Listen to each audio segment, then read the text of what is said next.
여러분, 안녕하세요. 오늘은 정말 중요한 주제로 이야기를 나눠보려고 합니다. 제목을 보시고 조금 무겁게 느껴지셨을 수도 있습니다. 하지만 이 이야기를 끝까지 들으시면 여러분의 노후가 달라질 수 있습니다. 노후 파산, 노후 붕괴.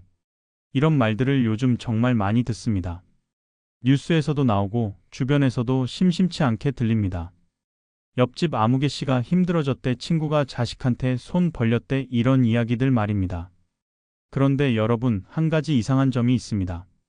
노후가 무너진 분들을 보면 처음부터 돈이 없었던 분들만 그런 게 아니라는 겁니다. 집도 있고 퇴직금도 받고 연금도 나오는데 5년, 10년 지나니까 완전히 무너져 있더라는 거예요. 반대로 처음부터 별로 가진 게 없었는데도 80대까지 건강하게 잘 지내시는 분들도 있습니다. 이 차이는 도대체 뭘까요? 제가 지난 15년 동안 수많은 어르신들을 만나면서 발견한 사실이 있습니다. 노후가 무너지는 건 돈이 없어서가 아니라는 겁니다. 돈은 있는데도 무너지는 분들이 훨씬 많습니다. 진짜 이유는 따로 있었습니다. 그리고 그 이유를 안 순간 저는 깨달았습니다. 아, 이걸 미리 알았으면 얼마나 많은 분들이 고통을 피할 수 있었을까? 오늘은 그 진짜 이유들을 하나하나 말씀드리려고 합니다. 솔직하게 있는 그대로 말씀드리겠습니다. 조금 불편한 이야기도 있을 겁니다. 하지만 이 불편함이 여러분의 노후를 지켜줄 겁니다. 자, 시작하기 전에 구독과 좋아요 부탁드립니다. 여러분의 작은 클릭 하나가 더 많은 분들께 이 메시지를 전하는 데 큰 힘이 됩니다. 그럼 본격적으로 시작해 보겠습니다. 먼저 사람들이 가장 많이 하는 착각부터 짚어보겠습니다. 여러분, 주변에서 이런 말 많이 들으시죠? 노후 준비? 돈만 있으면 되는 거 아니야? 이게 바로 첫 번째 착각입니다. 물론 돈이 중요합니다. 돈 없이는 살 수 없으니까요. 하지만 돈만 있다고 해서 노후가 안전한 건 절대 아닙니다. 제가 만난 한 분은 65살에 퇴직하실 때 2억 원이 있었습니다. 2억 원이면 적지 않은 돈이죠. 집도 있으시고 국민연금도 한 달에 70만 원씩 나왔습니다. 이분은 이렇게 생각하셨습니다. 2억 원이면 한 달에 200만 원씩 써도 10년은 버틸 수 있어. 그때는 내가 75이니까 그때 가서 생각하면 되겠지. 그런데 어떻게 됐을까요? 7년 만에 2억 원이 다 사라졌습니다.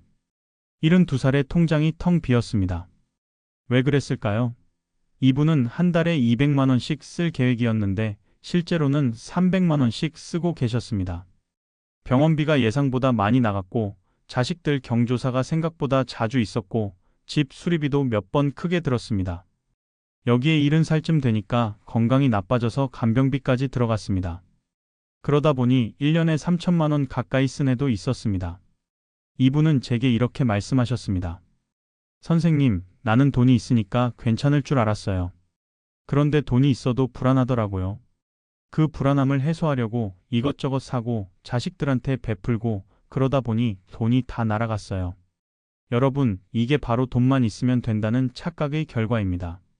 또 다른 착각도 있습니다. 집 하나 있으면 되지 뭐. 이것도 위험한 생각입니다. 집은 자산이지만 수입은 아닙니다.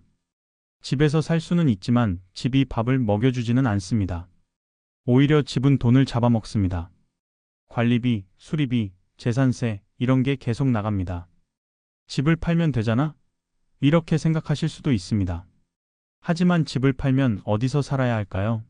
전세를 얻으면 전세금이 필요하고 월세를 살면 매달 월세가 나갑니다. 게다가 나이가 들어서 집을 팔려고 하면 급하게 팔아야 하는 경우가 많습니다. 그러면 제값을 받기 어렵습니다. 억 원짜리 집을 7천만 원, 8천만 원에 급매로 내놓는 경우도 많습니다. 연금 나오잖아. 이것도 착각입니다. 국민연금이 한 달에 얼마나 나올까요? 평균이 50만 원에서 60만 원입니다. 이 돈으로 한 달을 살 수 있을까요? 관리비만 15만 원, 건강보험료 10만 원, 통신비 5만 원, 공과금 10만 원. 여기까지만 해도 40만 원입니다. 식비, 교통비, 병원비까지 합치면 최소 200만 원은 필요합니다. 그러니까 연금만으로는 절대 부족합니다. 연금은 보조수단이지 전부가 아닙니다. 자식이 있으니까 괜찮아. 이게 제일 위험한 착각입니다. 요즘 30대, 40대가 얼마나 힘든지 아십니까? 평균 대출금이 1억 원이 넘습니다. 한 달 이자만 200만 원, 300만 원씩 나갑니다. 거기에 자녀 교육비, 생활비까지 합치면 손에 쥐는 돈이 거의 없습니다. 이런 자식들한테 나 좀 도와줘라고 하면 자식들도 난처합니다. 돕고 싶어도 돈이 없으니까요. 결국 이런 착각들이 노후를 무너뜨립니다. 돈만 있으면 돼, 집이 있으면 돼, 연금 나오면 돼, 자식이 있으면 돼. 이 생각들이 바로 노후를 무너뜨리는 시작점입니다. 그럼 진짜 이유는 뭘까요? 지금부터 하나씩 말씀드리겠습니다. 첫 번째 진짜 이유는 현실을 늦게 인정하는 순간입니다. 여러분, 노후에서 시간이 왜 무서운지 아십니까? 젊을 때는 실수해도 괜찮습니다. 다시 시작할 시간이 있으니까요. 20대의 사업을 망해도 30대에 다시 일어설 수 있습니다. 40대의 직장을 잃어도 50대까지 10년이 있습니다. 하지만 60대, 70대는 다릅니다. 실수하면 회복할 시간이 없습니다. 돈을 잃으면 다시 벌 방법이 없습니다. 건강을 잃으면 되돌릴 수 없습니다. 그런데 많은 분들이 이 사실을 인정하지 않으려고 합니다. 왜일까요? 첫째, 자존심 때문입니다. 내가 평생 열심히 살았는데 이제 와서 힘들다고 인정하기 싫어. 이런 마음이 있습니다. 둘째, 체면 때문입니다. 주변 사람들한테 내가 어렵다는 걸 들키기 싫어. 이런 생각이 있습니다. 셋째, 비교 심리 때문입니다. 옆집은 나보다 더 어려운데도 잘만 사는데 나도 괜찮겠지. 이런 생각이 있습니다. 넷째, 두려움 때문입니다. 현실을 인정하는 순간 뭔가 무너질 것 같아서 무섭다. 이런 감정이 있습니다. 이런 심리들이 현실 인정을 막습니다. 그리고 시간은 계속 흐릅니다. 제가 만난 한 분은 68살이셨습니다. 통장에 6천만 원이 있었는데 계산해보니 5년이면 바닥날 상황이었습니다. 주변에서 말했습니다.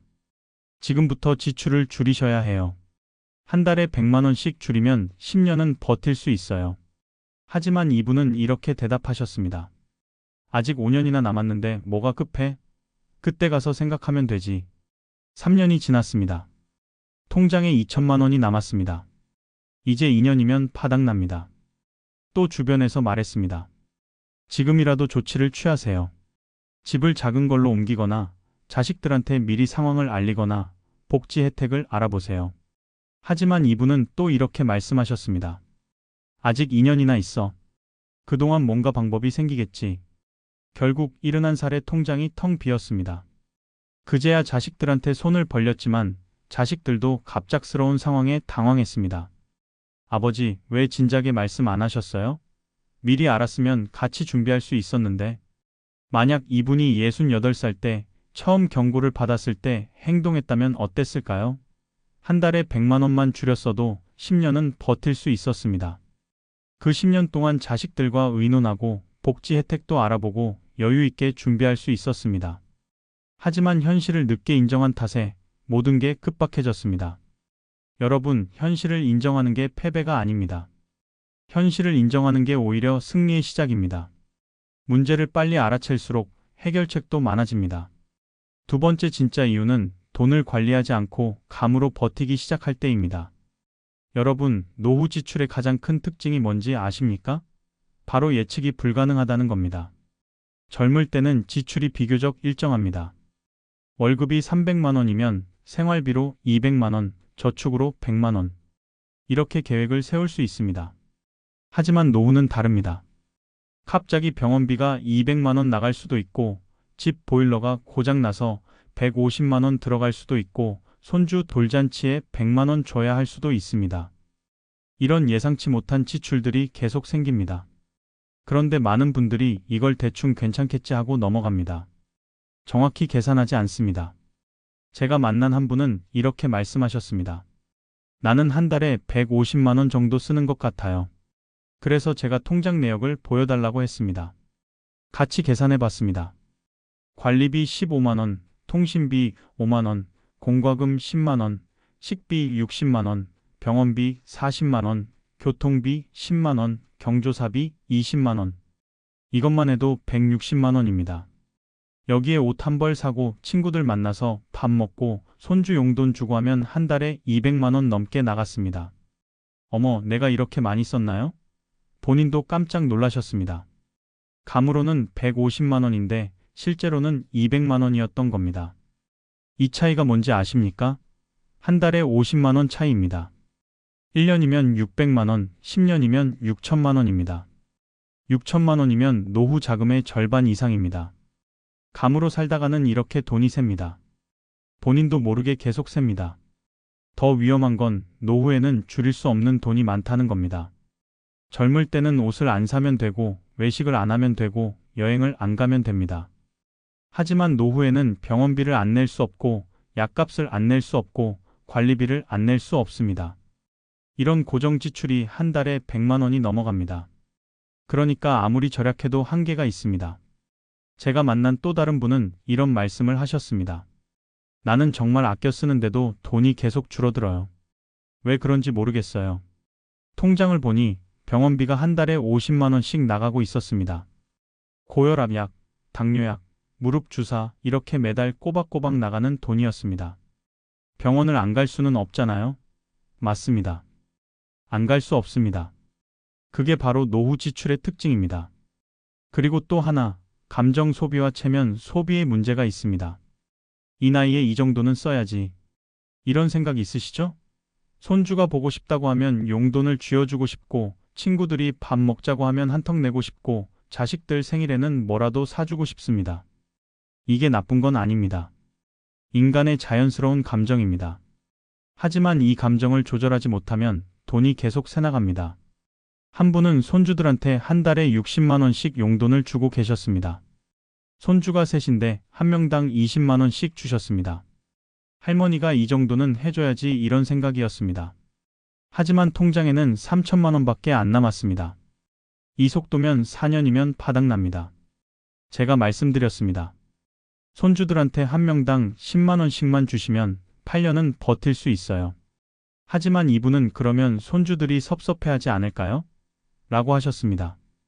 여러분, 손주들이 섭섭해하는 것과 할머니가 파산하는 것 중 뭐가 더 심각할까요? 당연히 파산이 더 심각합니다. 하지만 많은 분들이 감정에 휘둘려서 판단을 못합니다. 노후에는 감정 소비가 더 치명적입니다. 왜냐하면 회복할 수 있는 시간과 방법이 없기 때문입니다. 세 번째 진짜 이유는 건강을 관리가 아니라 운으로 생각할 때입니다. 여러분, 노후에서 가장 큰 지출이 뭔지 아십니까? 바로 의료비입니다. 병원비, 약값, 간병비, 이게 노후 자산을 가장 빠르게 잠식합니다. 한 통계를 보면 60대 이후 평생 의료비가 평균 5천만 원에서 1억 원이라고 합니다. 만약 큰 병에 걸리면 2억 원, 3억 원도 듭니다. 그런데 많은 분들이 이렇게 생각합니다. 나는 건강하니까 괜찮아. 아플 리가 없어. 운이 좋으면 병 안 걸리겠지. 이게 바로 위험한 생각입니다. 건강은 운이 아니라 관리입니다. 제가 만난 한 분은 65살까지 정말 건강하셨습니다. 병원에 가본 적이 거의 없을 정도였습니다. 그래서 이렇게 생각하셨습니다. 나는 타고난 체질이 좋아. 앞으로도 건강할 거야. 그런데 66살에 갑자기 당뇨 진단을 받았습니다. 처음에는 가벼운 당뇨였습니다. 의사 선생님이 말했습니다. 지금부터 식단 조절하시고 운동하시고 약 드시면 관리할 수 있어요. 하지만 이분은 대충 넘어갔습니다. 이 정도면 괜찮겠지. 약만 먹으면 되는 거 아니야?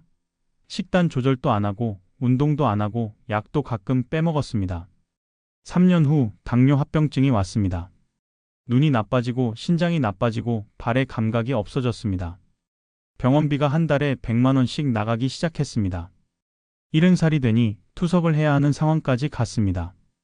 일주일에 3번 병원에 가서 투석을 받아야 했습니다. 한 달에 200만 원 넘게 들어갔습니다. 이분은 이렇게 말씀하셨습니다. 내가 66살 때 제대로 관리했으면 이렇게까지 안 됐을 텐데. 그때 관리했으면 한 달에 10만 원이면 됐습니다.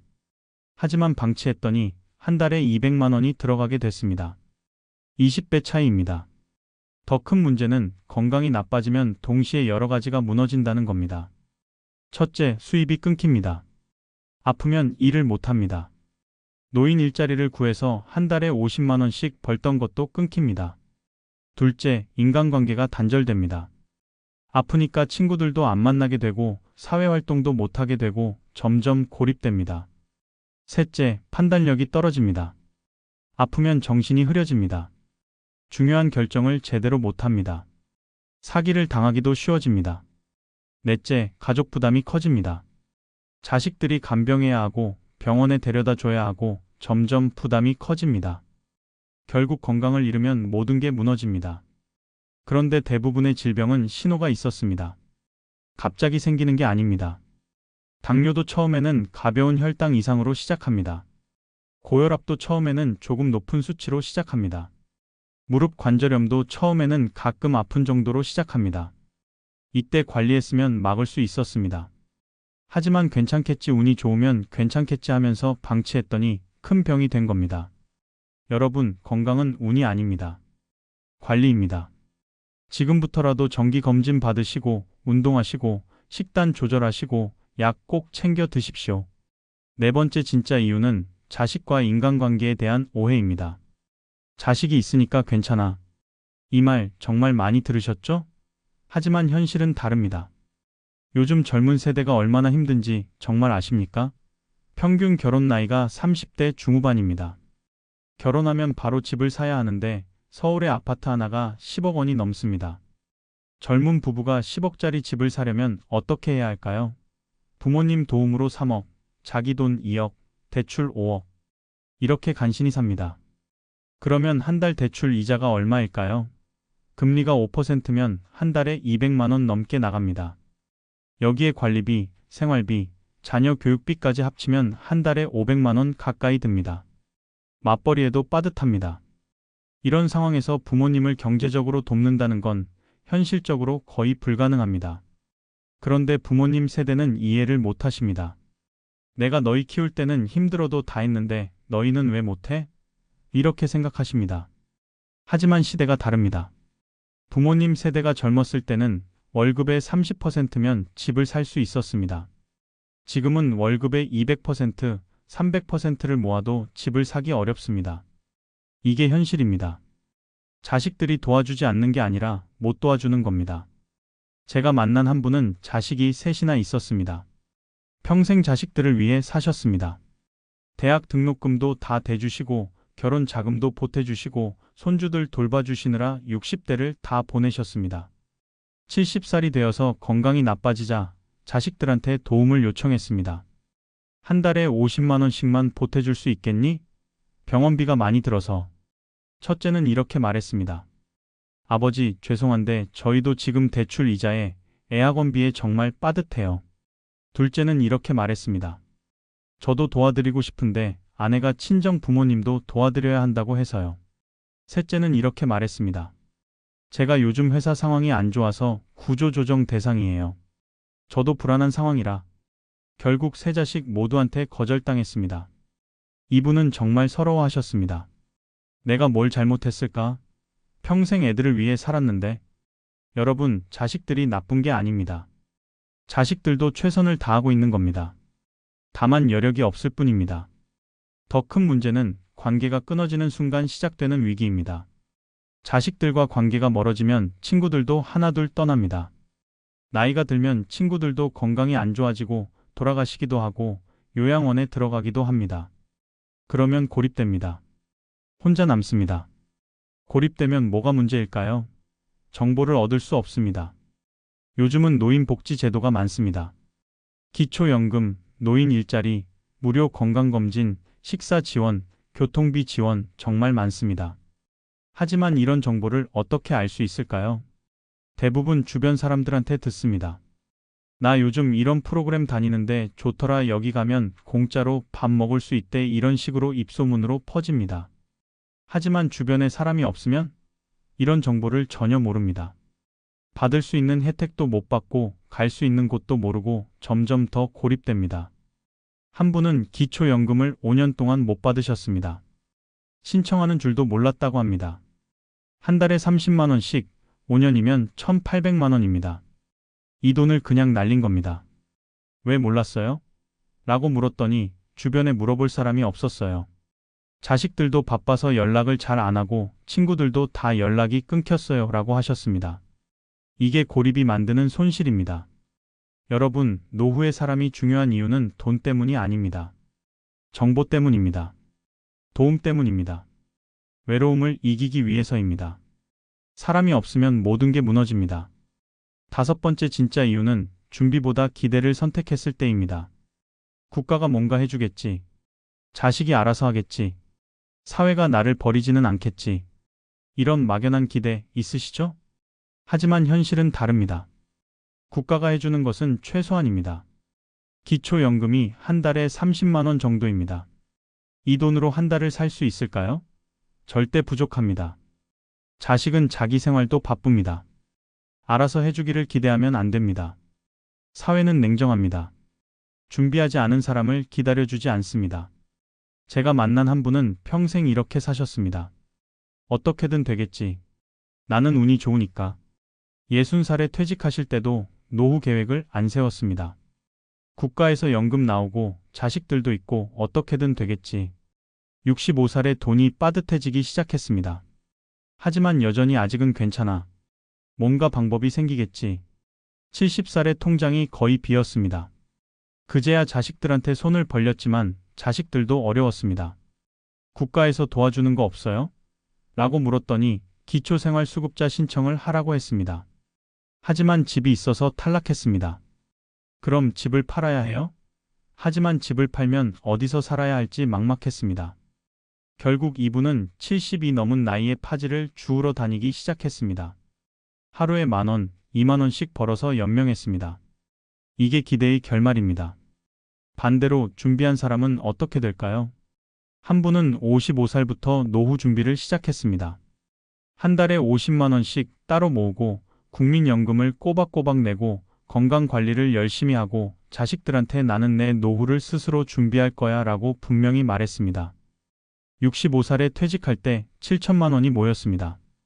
많은 돈은 아니지만 계획이 있었습니다. 한 달 생활비를 120만 원으로 정했습니다. 연금 60만 원을 빼면 한 달에 60만 원씩 빠져나갑니다. 7천만 원으로 약 10년을 버틸 수 있습니다. 10년 후인 75살에는 기초연금을 신청할 계획을 세웠습니다. 그러면 수입이 늘어나서 더 오래 버틸 수 있습니다. 이분은 지금 70살인데 여전히 건강하게 지내고 계십니다. 복지관에서 친구들도 사귀고 취미 활동도 하고 행복하게 사십니다. 기대한 사람과 준비한 사람의 차이입니다. 여러분, 기대는 실망으로 끝납니다. 하지만 준비는 안전으로 이어집니다. 자, 이제 정리를 해보겠습니다. 노후 붕괴는 이렇게 완성됩니다. 첫째, 현실을 부정합니다. 아직 괜찮아. 둘째, 감정으로 소비합니다. 이 정도는 써야지. 셋째, 건강을 방치합니다. 나는 튼튼해. 넷째, 관계가 단절됩니다. 혼자서도 괜찮아. 다섯째, 준비 없이 기대합니다. 어떻게든 되겠지. 이 5가지가 동시에 작동할 때 노후는 급격하게 무너집니다. 하지만 반대로 이 5가지를 잘 관리하면 노후는 안전합니다. 그럼 무너지지 않은 사람들의 공통점은 뭘까요? 첫째, 일찍 불편함을 선택했습니다. 편하게 살고 싶어도 미래를 위해 지금 조금 불편한 선택을 했습니다. 둘째, 체면보다 숫자를 봤습니다. 이 나이에 이 정도는 해야지보다 내 통장에 얼마가 있고 한 달에 얼마씩 나가는지를 먼저 봤습니다. 셋째, 도움을 요청할 줄 알았습니다. 혼자 버티지 않고 자식에게, 친구에게, 복지관에, 주민센터에 물어보고 도움을 청했습니다. 넷째, 건강을 최우선으로 삼았습니다. 돈보다 건강이 중요하다는 걸 알고 운동하고 검진받고 관리했습니다. 다섯째, 사람들과 연결되었습니다. 고립되지 않으려고 노력했습니다. 복지관에 나가고 친구들을 만나고 새로운 관계를 만들었습니다. 이런 분들은 지금도 건강하게, 행복하게 노후를 보내고 계십니다. 자, 그럼 지금 당장 점검해야 할 것들을 말씀드리겠습니다. 첫째, 돈 점검입니다. 통장에 얼마가 있는지, 한 달에 얼마씩 들어오는지, 한 달에 얼마씩 나가는지 정확히 계산하십시오. 둘째, 지출 구조를 파악하십시오. 고정 지출과 변동 지출을 구분하고 줄일 수 있는 것과 없는 것을 구분하십시오. 셋째, 건강 관리를 시작하십시오. 정기 검진을 예약하고 매일 30분씩 걷기를 시작하고 약을 빼먹지 마십시오. 넷째, 관계를 유지하십시오. 자식들과 정기적으로 연락하고 친구들과 만나고 복지관이나 경로당에 등록하십시오. 다섯째, 정보를 찾으십시오. 주민센터에 가서 받을 수 있는 혜택을 물어보고 복지 프로그램을 알아보십시오. 여섯째, 비상금을 만드십시오. 최소 300만 원은 손대지 말고 모아두십시오. 일곱째, 미래 계획을 세우십시오. 5년 후, 10년 후에 어떻게 살 것인지 구체적으로 적어보십시오. 여덟째, 자식들과 솔직하게 대화하십시오. 나는 내 노후를 스스로 준비하고 있어. 너희한테 부담 주지 않을 거야. 이렇게 말하십시오. 아홉째, 작은 것부터 실천하십시오. 한 번에 모든 걸 바꾸려고 하지 말고 오늘 하나, 내일 하나씩 바꿔가십시오. 열째, 혼자 하지 마십시오. 배우자와 함께, 자식들과 함께, 친구들과 함께 의논하고 실천하십시오. 자, 이제 마무리하겠습니다. 오늘 우리는 노후가 무너지는 진짜 이유에 대해 이야기했습니다. 돈이 없어서가 아니라 현실을 늦게 인정해서, 돈을 감으로 관리해서, 건강을 방치해서, 관계를 잃어서 기대만 하고 준비하지 않아서입니다. 하지만 여러분, 아직 늦지 않았습니다. 이 영상을 보고 계신 지금이 가장 빠른 시점입니다. 노후는 돈으로 무너지는 게 아닙니다. 인식의 문제입니다. 타이밍의 문제입니다. 선택의 문제입니다. 지금 불편하면 나중에 덜 무너집니다. 지금 체면 버리면 나중에 존엄을 지킬 수 있습니다. 지금 준비하면 나중에 후회하지 않습니다. 여러분의 노후는 여러분이 만드는 겁니다. 자식이 만들어주는 게 아니고, 국가가 만들어주는 게 아니고, 운이 만들어주는 게 아닙니다. 여러분의 선택과 준비가 여러분의 노후를 만듭니다. 오늘부터 시작하십시오. 통장을 확인하고, 지출을 점검하고, 건강을 관리하고, 사람들과 연결되고, 준비를 시작하십시오. 10년 후 여러분은 오늘의 선택에 감사하게 될 겁니다. 오늘 영상이 도움이 되셨다면 구독과 좋아요 부탁드립니다. 그리고 댓글로 여러분의 생각과 경험을 나눠주시면 감사하겠습니다. 다음 영상에서는 노후 자금, 구체적으로 얼마가 필요하고 어떻게 만드는가에 대해 실전편으로 찾아뵙겠습니다. 그럼 다음 영상에서 뵙겠습니다. 여러분, 건강하시고 행복하세요. 오늘도 수고 많으셨습니다. 감사합니다.